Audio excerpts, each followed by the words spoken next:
All right, ladies and gentlemen, welcome to the Steve Malzberg Show, Tuesday edition. Lots going on. The debate over the Confederate flag continues as Target and Walmart and all these chains are saying we're not going to sell it anymore. And, of course, the South Carolina legislature debating and will ultimately vote, I'm sure, to also get rid of it.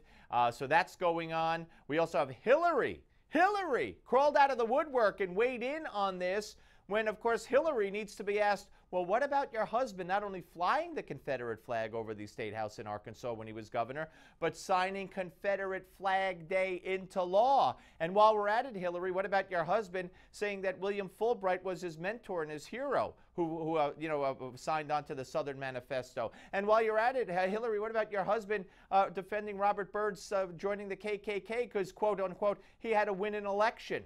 I mean, imagine if it was Carly Fiorina's husband who had done all that as a governor of a state. She'd be toast. Anyway, so we'll see if that comes to fruition. Now, yesterday, Obama, we played him saying the N-word in a WTF podcast interview. God help us. And yesterday or this morning, he was at an iftar breakfast or dinner and celebrating the beginning of Ramadan. And I want you to hear something quite remarkable. Then Alan Keyes will weigh in on this and everything else we're going to talk about. You remember the shooting of the 3 Muslim students over what they say was a parking spot? He compared that in the same breath to the church shootings. Listen.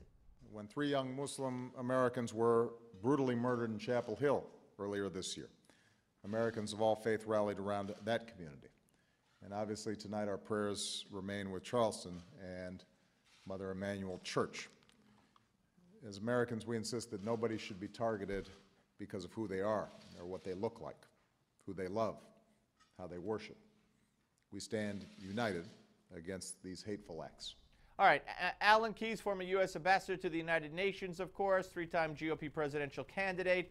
LoyalToLiberty.com is the website. And Alan, welcome back. I got to tell you, not only is it offensive that he mentioned that shooting, but he also prejudged it. He judged the case again because this hasn't gone to court. Unless I missed something, the guy says it was over a parking spot and it was a long-standing dispute.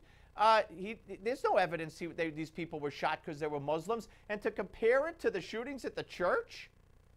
Well, unfortunately, I think Obama, along with pretty much every other politician these days, simply exploits events for whatever purpose of ambition they have in mind.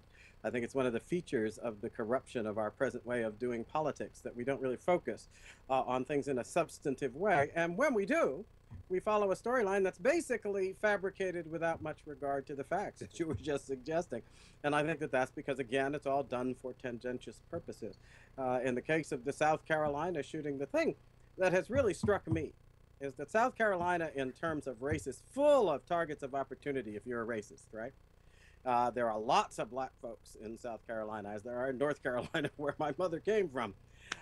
So if somebody picks out as a specific target a church, why is it that one focuses only on the race and not on the Christianity?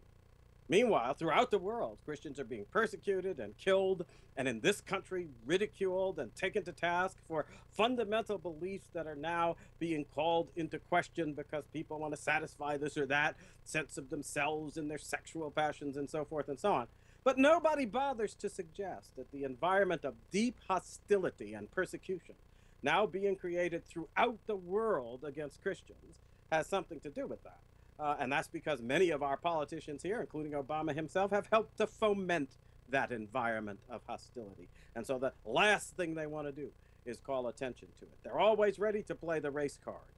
But these days, as I have known in my own career in America, I think that any animosity based on race pales in comparison to the animosity that I have encountered based on my Christian faith. Yeah, very, very, very good point. All right, let's talk a little bit about the flag. Are you surprised that it snowballed the way it has? Well, not really. I mean, every now and again, mainly because they're always ready to charge everybody with racism in this country now. I look at the situation of this man who committed this crime. I see that from what I've heard, he's got a background in drug use and all of these kinds of things, in addition to having adopted the Confederate flag for this purpose or that. I think that it's absurd. The American flag, the one we revere, used to fly on slave ships, plying the slave trade back and forth.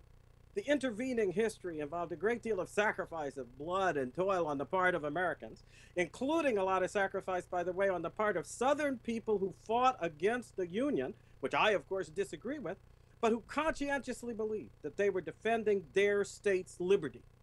And I thought that we had spent a lot of time healing those wounds. But whenever these politicians want to reopen them, they act as if Robert E. Lee and others who fought bravely under that flag of the Confederacy were simply doing some evil work, regardless of the liberty they thought they were toiling for.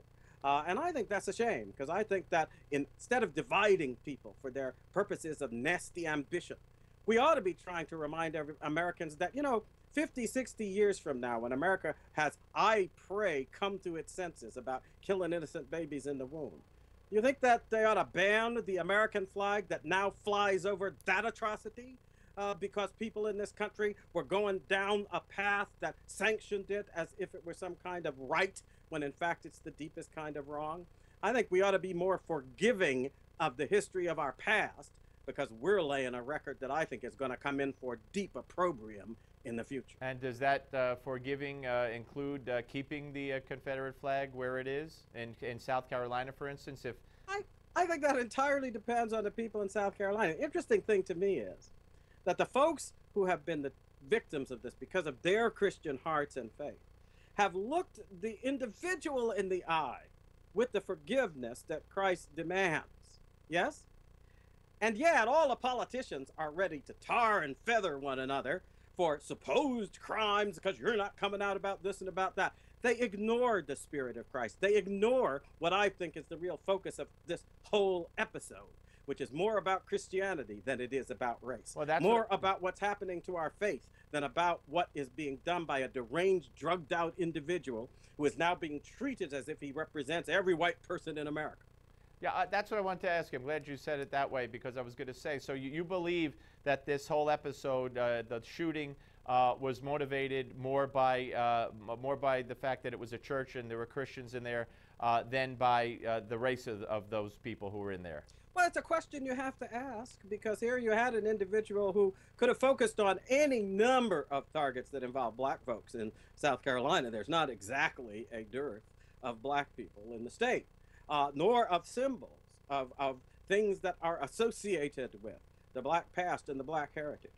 To single out the church, which is the institution that exemplifies the very faith that leads many black folks, for instance, to line up against the destruction of traditional marriage, which Obama and others are now pushing for, that will put them in a position of choosing between God and man, and many will resist, many will stand with God.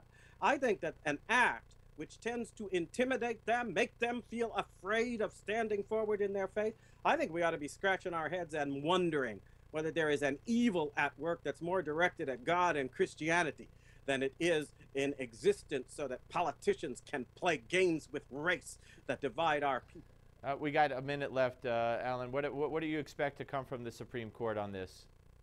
I don't know. I pray about it every day. I know what ought to come from it, because the Ninth Amendment's clear. They have no right to deny or disparage rights retained by the people. And the right to define marriage has been part of the privileges, immunities, and powers of our people since the country was founded.